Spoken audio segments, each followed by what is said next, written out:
For anyone who doesn't know, one of my intense hobbies, so I feel like there are two things I call my intense hobbies. One of them is flying trapeze, and the other one is singing, songwriting. So tonight you guys are going to experience the singing, songwriting aspect of my intense hobbies. Not trapeze. Oh, man. A different night for that one. What you have in front of you, if you picked up a little handout, is basically both a set list and a lyric sheet for tonight. So I'm just someone, I feel like when I hear songs, I have a hard time hearing what people are saying, and I really like to know the words, and so I like the idea that other people can know what I'm saying if they want to follow along. Also, I hand wrote all of these, and it made my hands tired, but I have no regrets about it. And yeah, I don't know. I'm sure I'll have more to say throughout the evening. I always do. But with that, I'll start with the first song, which is Verbal Maximalist. This song I just wrote probably a week ago, and it has very quickly become a song that is very close to my heart and my soul. It feels very personal and representative of me at this time. So, here we go.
done with second guessing.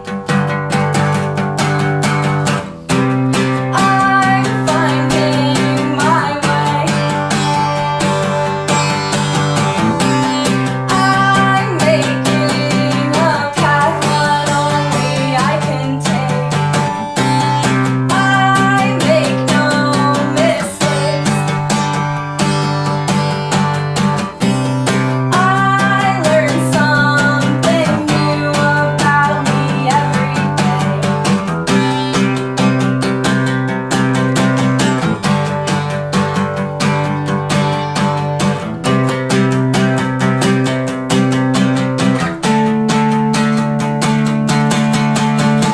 stretched out just like a lion. No sense in what I've done. New life in which I'm trying to rise past the modern sun.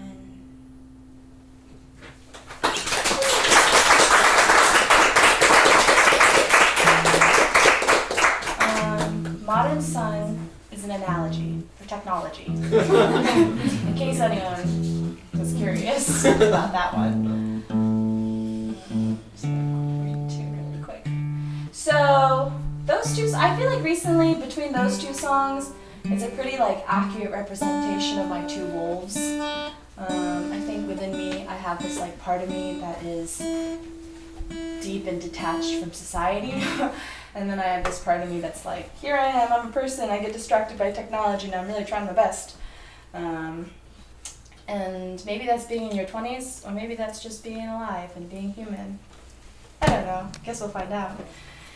Okay, so those two are really me songs, and the next two songs are Danny songs. Danny's not going to be performing, but just hold the essence of Danny in your hearts for the next two songs.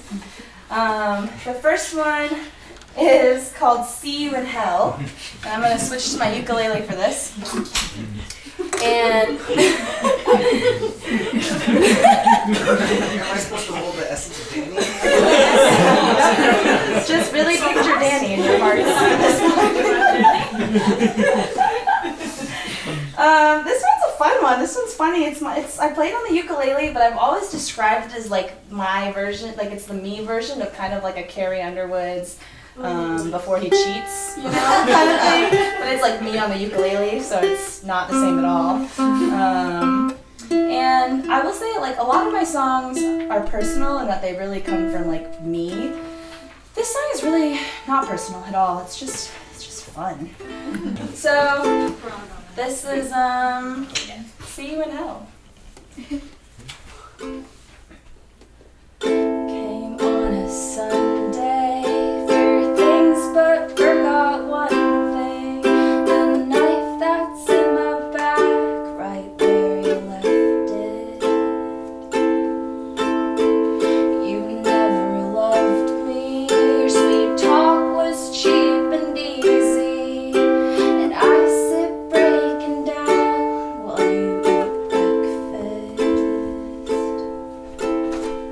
Your cruel indifference defies my common sense. What did the devil have to do to get you in his pocket? No amount of repentance will clear the record of your sins, nor mine when I tell you keep one eye open. The jury's out, second offense no bail. By the time I'm done, I'll see you in hell.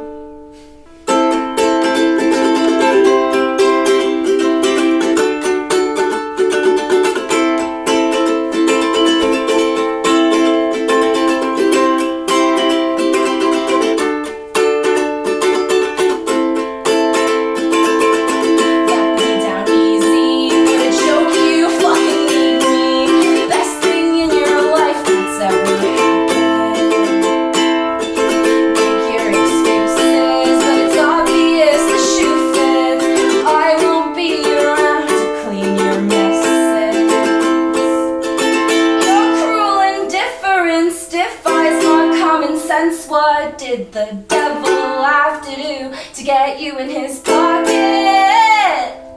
No amount of repentance will clear the record of your sins, nor mine when I tell you keep one eye open. The jury's out, second offense, no bail. By the time I'm done, I'll see you in hell.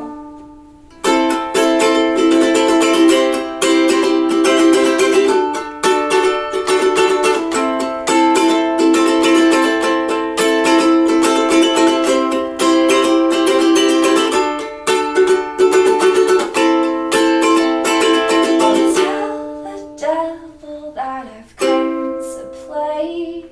Time I collected on your head to pay.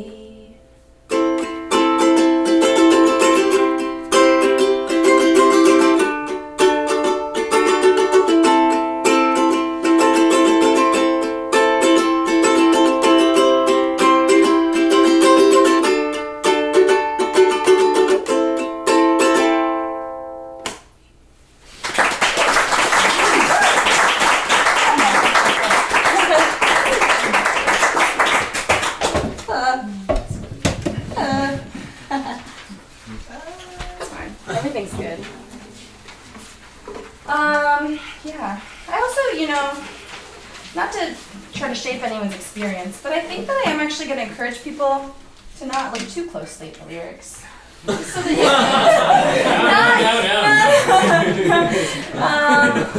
mostly because I'm like, listen, I'm up here.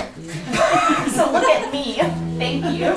Because, I'm trying to look at you guys, and you guys are all looking at the lyrics, which is great and stuff. And some people are like, I hate making eye contact with anybody, in which case, respect. But I will say that I do enunciate a lot on purpose, and so I would actually expect that most of the things I say you would be able to understand even without looking. Except for maybe on this next song.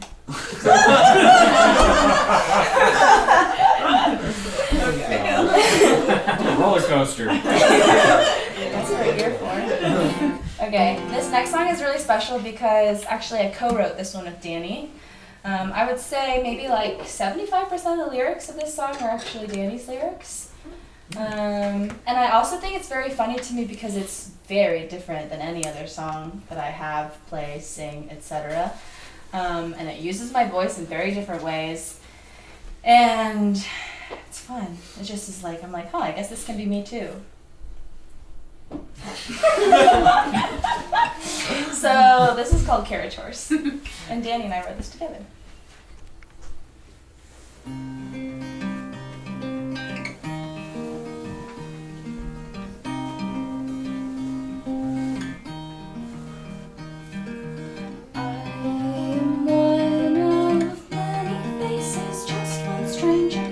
Driving in the dark, drawn up in leather traces, fingers on and sliding into my mind.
It's so different than what I usually do. But I'm like, this is, not to get too existential with it, which is a funny statement to hear from me for anyone who's ever had a conversation with me. But it really is giving me this idea of like, I don't know, like, I'm like, well, I have this idea of myself, and that song does not fit into the idea of myself. I'm like, that song? No, not myself.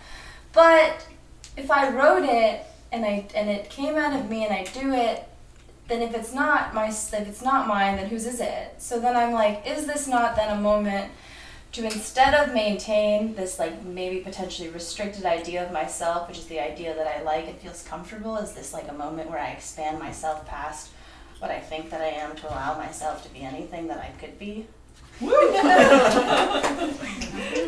Anyway, these are the things I think about.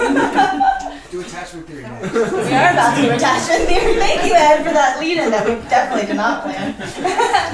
Actively, no, it is attachment theory time. I do need, by raise of hand, who in here is familiar with attachment theory? Okay.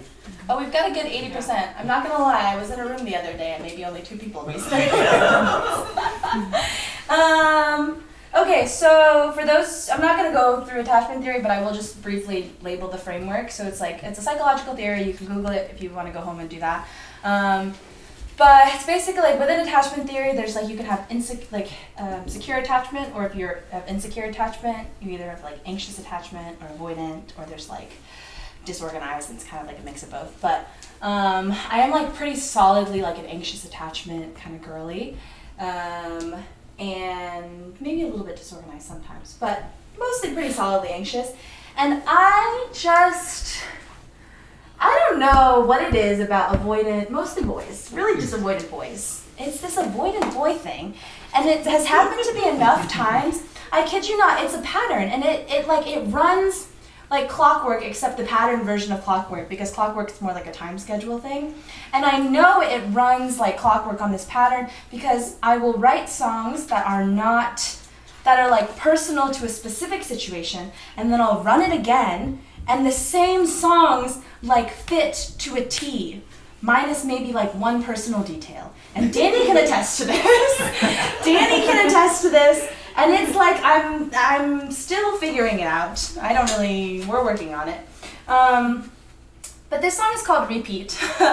And it is very indicative of like the experience. It's also such a wild time because like for most of my life, I'm like a regular, stable human being. Like almost all of you mostly interact with me as like a regular, stable human being. And somehow like when I drop into this like pattern of dynamic, I just like lose my nanners. I lose them. I don't know. Eventually I get them back, but for a while the nanners are gone. But you know, that's what being human is. Anyway, so this is Repeat. And I love it. It's also just so fun. Okay.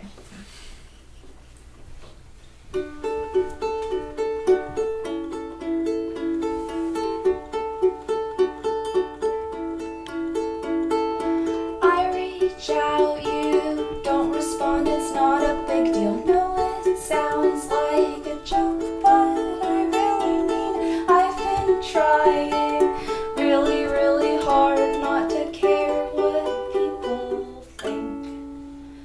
When we talk, it's true that we really get along. But talk is a match with a flame that burns my fingers when it's gone. An excavator, you're a diamond in the rough.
story. It's like a very true, it's scarily true. I don't know. But it's okay. It's fun. I get to write songs out of it. They're my dividends. Whenever I go through emotional tumult, then I write a song, and then I'm like, well, I guess it was not for naught. Anyway, okay, so we have 2 more songs. The next one's really fun. I really, really like it. It's called Comfort Zone.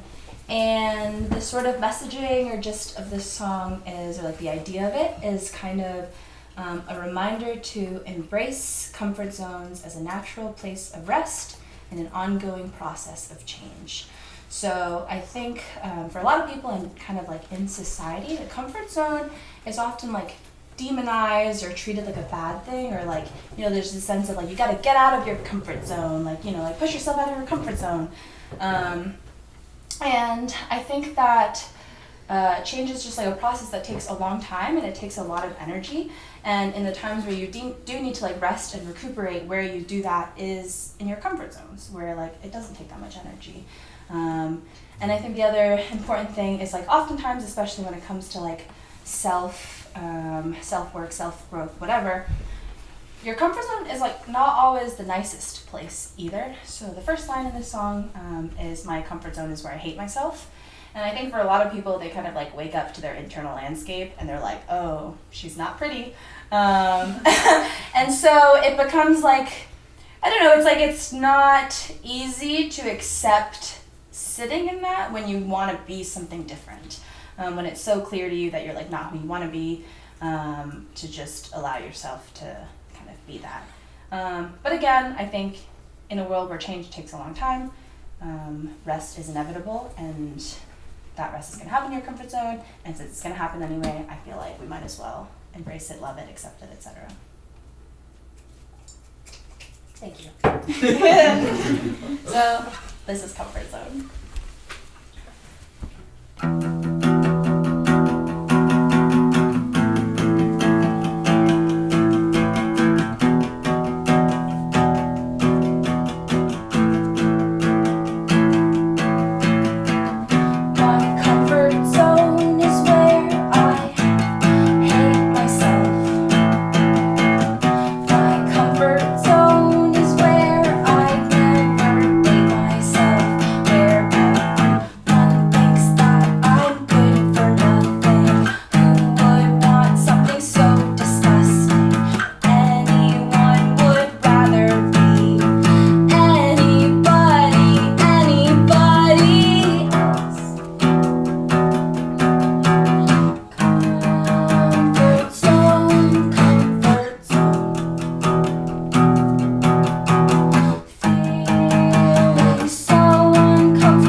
I encourage everyone to not look at the paper for this song so that I can look deeply into every single one of your eyes at some point during it.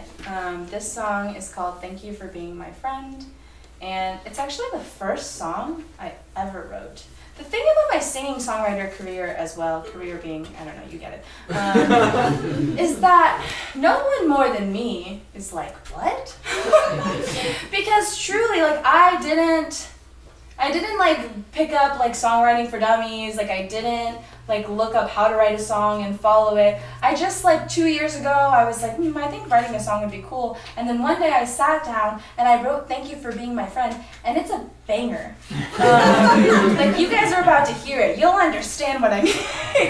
And it's a love song, but in a world of romantic love songs, it's a platonic love song. So. It's a song that's just like about the deep, deep love that you can have for a friend. And it can also be a romantic love song. It's just like, it's not like romantic coded necessarily. And I wrote this, and it's, again, I speak in the language of my own songs. And so very frequently after hanging out with people, I'll be like, I need to show you this song because it's how I feel about you. Which is also kind of a beautiful experience. But part of why I wanted to end the set with this is because I truly am always just so grateful and in awe of the fact that people want to like sit down and hear my songs. I don't know, like I know they're good, but then there's part of me that's like, what? So I think that at the end of sets, I do really feel a lot of love for all of you, for being here and for giving me your time and attention, which is really the only currency we have. Sorry, we're getting deep again. Anyway, this is called Thank You for Being My Friend, and it goes out to all of you.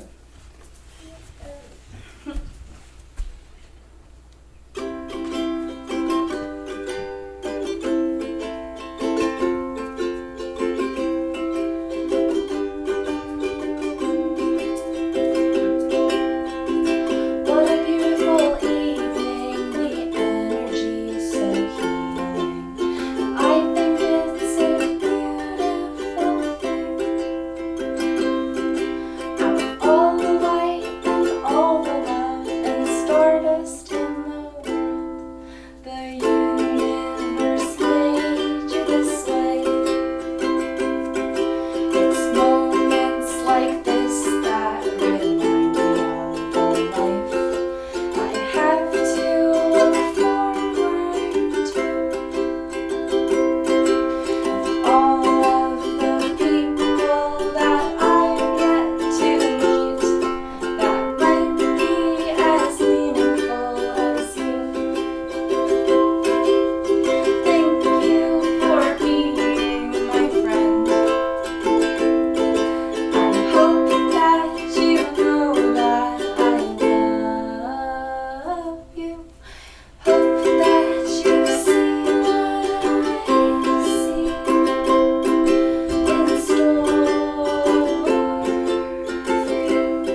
you know that I love you.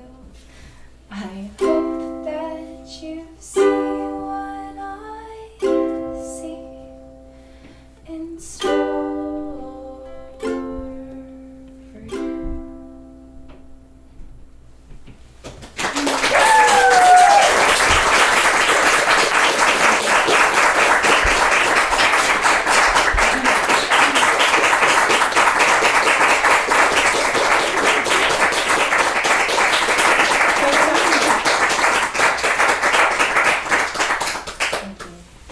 Thank you. Thanks for being my friend. You should take it back. Yeah. Recently I've been contemplating the most appropriate way to accept applause with grace. And I have yet to identify what that is, clearly. But yeah, those are my songs. Thanks for listening. Thanks for being here. Thanks for being my friend. And thanks for celebrating our housewarming in our new cozy apartment.